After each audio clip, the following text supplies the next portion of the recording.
వైఎస్ఆర్ కడప జిల్లా మండల కేంద్రమైన ఒంటిమిట్ట మండల రెవెన్యూ కార్యాలయం మరియు మండల ప్రజా పరిషత్ కార్యాలయాల్లో ముందుగా మండల రెవెన్యూ కార్యాలయంలో మండల రెవెన్యూ అధికారి ఏవి రమణమ్మ జాతీయ జెండాను ఎగురవేశారు. ఈ కార్యక్రమానికి మండలంలోని పోలీస్ సిబ్బంది మరియు కార్యాలయ సిబ్బంది హాజరయ్యారు.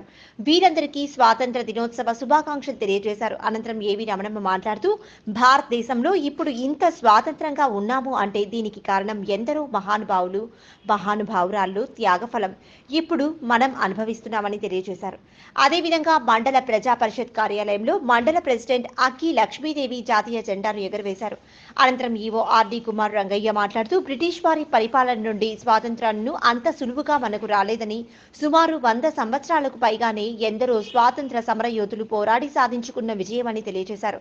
అదేవిధంగా ఈ స్వాతంత్ర సమరయోధుల్లో ఆంధ్ర రాష్ట్రం నుండి కూడా కొంతమంది ఉన్నారని, వారిలో ఉయ్యాలవాడ నరసింహారెడ్డి, అల్లూరి సీతారామరాజు వీరి జీవిత చరిత్రలను జాతీయ జెండా వందనంలో పాల్గొన్న విద్యార్థులకు తెలియజేశారు. ఇటువంటి వారిని ఆదర్శంగా తీసుకోవాలని, విద్యార్థి దశ నుంచే స్వాతంత్ర సమరయోధుల యొక్క పుస్తక పఠనం చేయాలని, వారి అడుగుజాడల్లో నడవాలని, రాష్ట్ర మరియు దేశ భవిష్యత్తుకు మీ విజ్ఞానం ఉపయోగపడాలని తెలియజేశారు.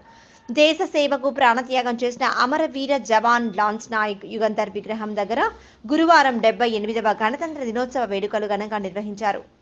ఎక్స్ ఆర్మీ ఇంటాక్ జీవితకాల కమిటీ సభ్యులు, స్నేహితులు, గ్రామ ప్రజలు పెద్ద ఎత్తున పాల్గొని జాతీయ పతాక ఆవిష్కరణ చేశారు.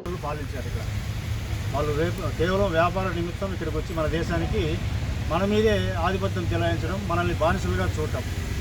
ఆ బానిసత్వాన్ని పోగొట్టుకోవాలంటే దాదాపు 3,15 లక్షల మంది ప్రాణాలు త్యాగం చేశారు. మన ఇండియాలో, మన భారతదేశంలో స్వాతంత్రం సాధించడం కోసం 3,15 లక్షల మంది ప్రాణాలు, మన జనం, మన ప్రజలు, ఇది నా దేశం, నాకు స్వాతంత్రం కావాలా, మేము మీ దగ్గర బానిసలుగా బతకము మేము అని చెప్పి ఎందరో నాయకులు ప్రయత్నం చేసి చాలా కృషి చేశారు. వాళ్ళ జీవితాన్ని కూడా త్యాగాలు చేశారు.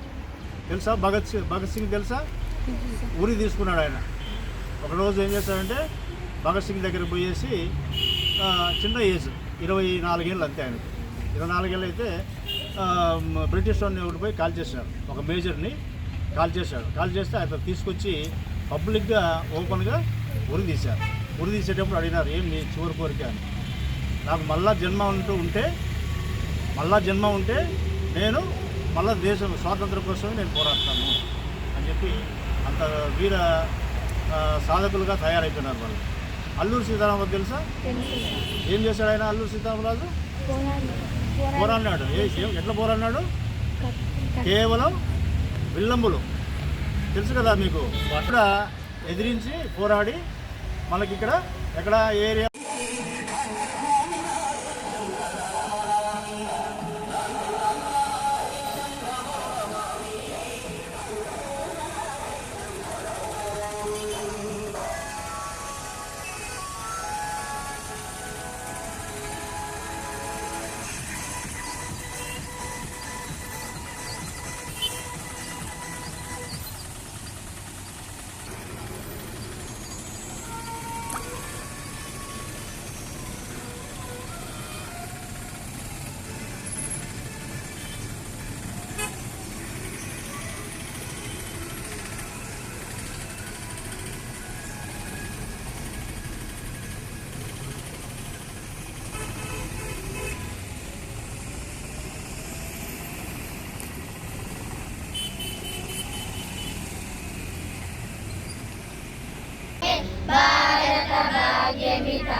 పంజాబ సింధు గుజరాత మరాఠ ద్రావిడ ఉచ్చల వంగ వింధ్య హిమాచల యమునా గంగా ఉల్టే జాహే తవ శుభ ఆశిష మాహే జాహే తవ జయ గాథ జన గణ మంగళ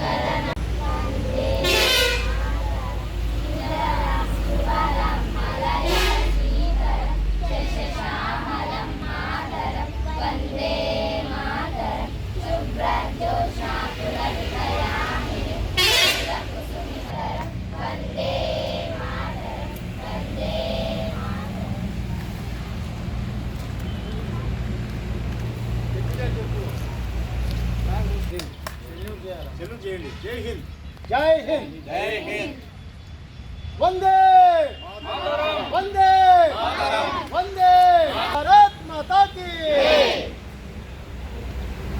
కొంతమందికి ఉయ్యాలవాడ నరసింహారెడ్డి తెలుసారా? చూసారా? సినిమా చూసారా? ఉయ్యాలవాడ నరసింహారెడ్డి ఆయన ఏం చేశారంటే తలని నరికి కోట గుమ్మానికి కట్టేశారు. తలని నరికి సినిమా ఉంది కదా, చిన్న చూసింది. తలని నరికి ఆయన ఎందుకు బ్రిటిష్ వాళ్ళని అంతగా ఎదిరించాడనమాట. ఇది నా దేశమయ్యా, మా ప్రాంతంలో మీదే పెద్దనము, సో మీరు మీ అక్కడికి వెళ్ళిపోండి, ఫారిన్కి వెళ్ళిపోండి, మీ దేశానికి వెళ్ళిపోండి అని అంత కఠినంగా మన వాళ్ళు తీవ్ర నేనేం చేస్తా, సత్యాగ్రహం చేస్తా.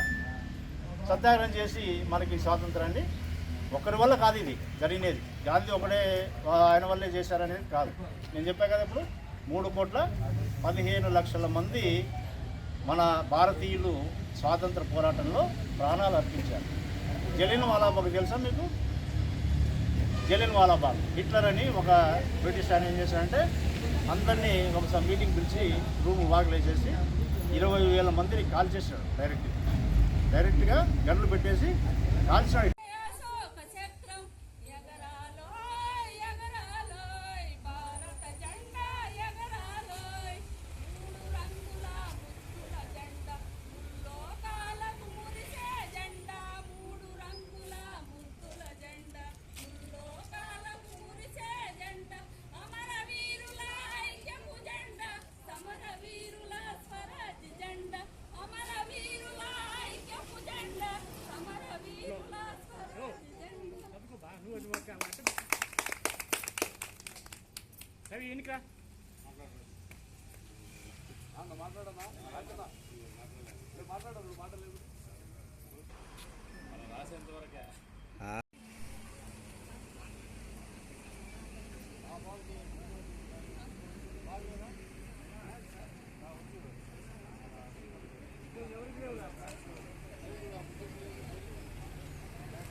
యోధులైన నాయకులు, స్వాతంత్ర సమర యోధులు ఉన్నారు. వాళ్ళందరినీ మనం ఈరోజు సార్ చెప్పినట్లు స్వాతంత్రం మనకు 1947 అర్ధరాత్రి 12 గంటలకు ఇచ్చారు. అంటే ఇంకా ఈ ప్రజలంతా తట్టుకోలేక, అంటే మన వాళ్ళు ఎవరెవరు నాయకులు, గాంధీ, తర్వాత సుభాష్ చంద్రబోస్ తెలుసు కదా. సో ఇలాగా ఎవరి పద్ధతిలో వాళ్ళు కొంతమంది సాయుధ పోరాటం చేశారు. కానీ గాంధీ ఏం చేశారు? ఉప్పు సత్యాగ్రహం. సత్యాగ్రహం అంటే ఏం చేశాడు ఆయన?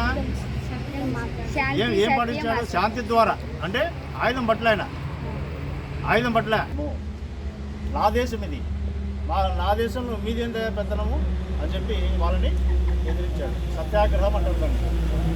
సో అలాంటి చేసేటప్పుడు చాలామంది కూడా కొంతమంది కొన్ని పద్ధతులు పాటించారు, కొంతమంది హింసాత్మక పద్ధతులు పాటించారు. అంటే ఏదో వాళ్ళని భయపడిస్తే, చంపితే మన స్వాతంత్రం వస్తుంది. भारत माता की जय, भारत माता की जय। इंडियन आर्मी जिंदाबाद, इंडियन आर्मी जिंदाबाद, इंडियन आर्मी जिंदाबाद। लांस नायक युगंधर जिंदाबाद, अमर रहे। लांस नायक युगंधर अमर रहे, लांस नायक युगंधर अमर रहे, लांस नायक युगंधर अमर रहे।